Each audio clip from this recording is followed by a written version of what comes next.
This question has a literal question.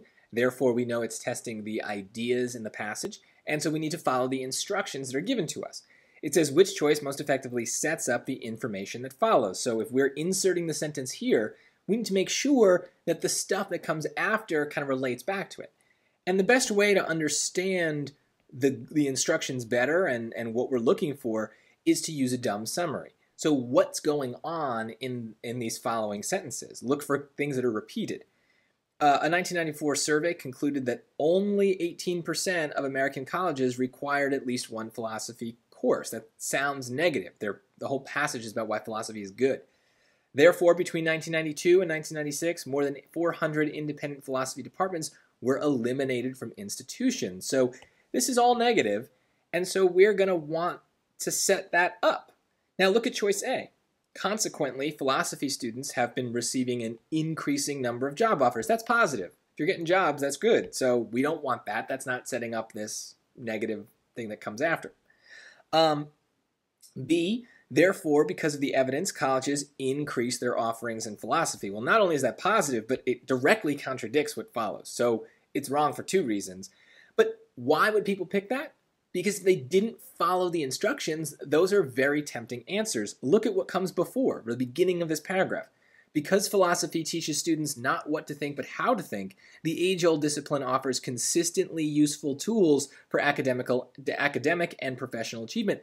This is positive, but that is not our goal. The instructions are telling us to look at what comes after the 37, not what is before. This is why the instructions are so important. I didn't even read that first sentence because it just didn't matter for this question, and so why distract myself with irrelevant information? So important. If you fell for A or B, if you pick those traps, you've got to make sure you're sticking to what they tell you to do.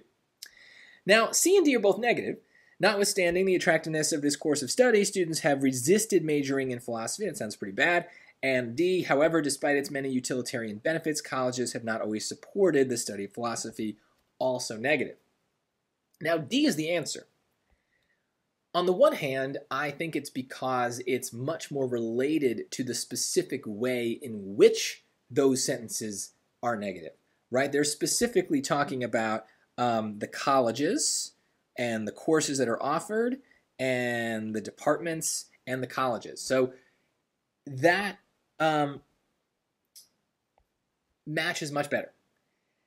So if we tried to dumb summarize choice C, we could say that C is really more about the students, right? The students have resisted majoring, whereas the sentences that follow are more about the colleges. And so their dumb summaries also kind of help us. The initial dumb summary was maybe a little too dumb, right? It just removed everything except positives and negatives, and so that only got rid of two choices, but that's still good. And then this is the best thing about dumb summaries is if they're not enough, if they're too dumb, we can always make them a little smarter, right? We could dive a little bit deeper and do a little more work to understand what we read a little bit more clearly. And it doesn't take much effort, and a lot of times we don't even need to do it because our dumb summary from the start is good enough, but when we do, we are more able to see the slight differences because we're really just trying to compare two choices now instead of four. I still think that C is very tempting because there is, again, this little trap if we didn't follow the instructions. The instructions told us to only read what comes after the 37. That's entirely negative. But choice C has this nice, like, transition-y feel to it, right? The first part of the sentence, notwithstanding the attractiveness of the course of study, very positive. And so we might think that that's a good sentence to have because it transitions from the positive beginning of the paragraph to the negative end. But again, that's not what our task was. Our task was not to set up a good transition. It was to focus entirely on the sentences that come after, not the sentences before. And so if you feel like you're stuck between some answer choices on these, my advice is always go back to the question, go back to the instructions. Make sure you are doing only what you are being asked to do, not any more. You are not writing the essay that you would write. You are writing the essay that you are being asked for by the SAT. So stick to those instructions, and these trap answers won't even really cross your radar.